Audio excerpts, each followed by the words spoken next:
proves that the universe was created by some random process.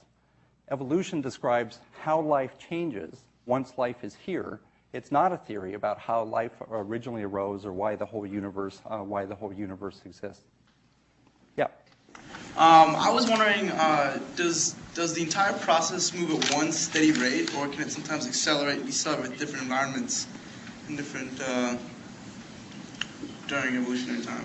You know, we're going to come back to that point during the second part here, because we actually can see jitters in the fossil record of evolutionary change. It does happen with different rates at different times, sometimes fast, sometimes slow. Again, there's nothing in the theory of evolution that says it has to be particularly fast or particularly slow. In fact, we know genetic mechanisms where major genes can have big effects or other genes can have small effects. That could create rapid evolution or slower evolution. There's no particular rate that evolution requires, and in fact, a range of rates are seen in the fossil record and in experimental systems.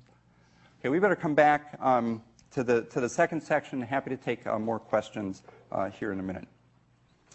Okay, so let's come back to some of these scientific debates about the way selection could or couldn't work. One of the major debates was whether natural selection would be able to let an interesting new variant affect traits within a population.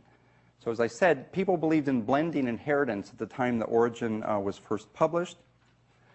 The problem that was pointed out was, well, suppose a little tiny drop of black ink appeared and was dropped into a giant vat of white liquid like milk. Okay, a tiny drop of black ink in a giant vat of white milk has no effect on the overall color of the vat. It's still just blended out, and the population would stay predominantly milky white.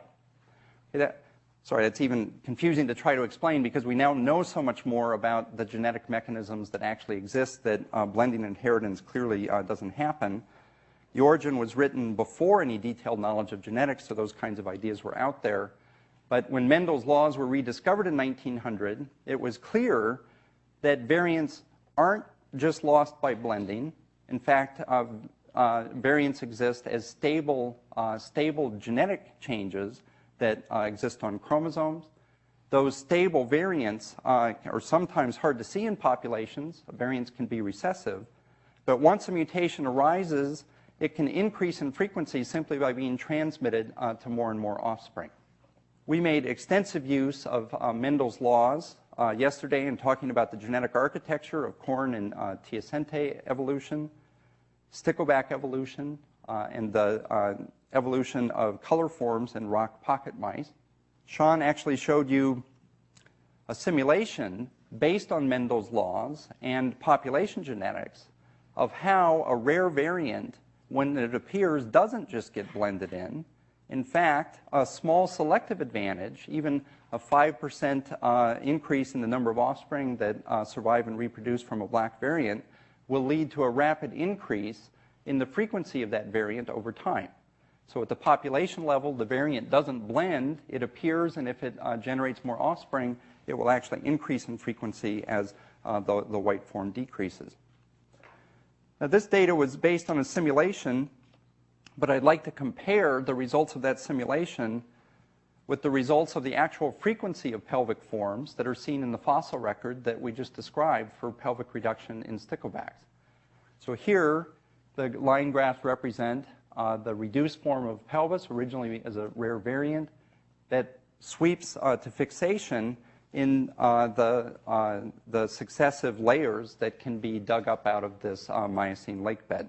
I hope you can see that although this is simulated data, and this is actual data, that the form of the curves are strikingly similar.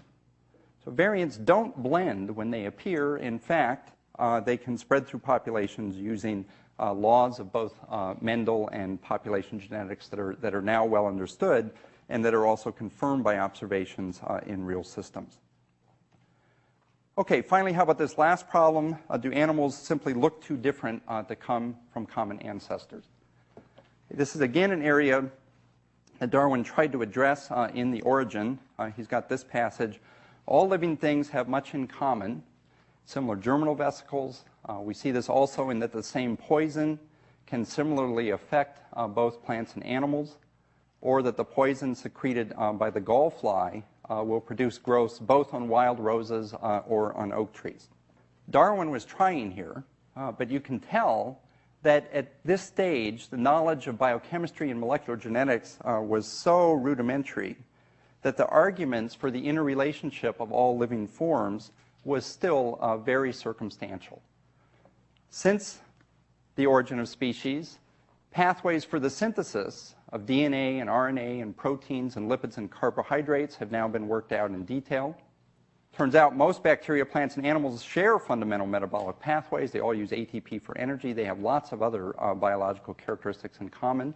You can actually take enzymes out of one organism like a mammal, mix them together with bacterial extracts, and the enzymes and bits and pieces from different organisms are compatible and can catalyze these reactions. Most importantly, and one of the triumphs of 20th century biology, the molecular basis of heredity has been worked out in detail. So the structure of DNA was discovered in 1953. That led to the identification of a universal code for converting DNA sequence into amino acid sequence in most animals. Same sorts of DNA, same sorts of genetic code, whether you're a virus or a bacteria or a plant or an insect or a mouse or a human. Genes from one organism can actually replicate and function in another, a striking confirmation of the common biochemical and genetic heritage of all living things. Finally, very different looking animals are actually built using similar genes and pathways. One of the most striking examples of this was originally found in research in Drosophila, the fruit fly. Drosophila has a whole set of key developmental control genes called Hox genes. These genes occur in clusters along the chromosome, and the expression pattern of the genes in the embryos is related to their position along the cluster. So the blue genes here at the one end of the cluster are expressed at the head end of the embryo that's shown there in the bottom right.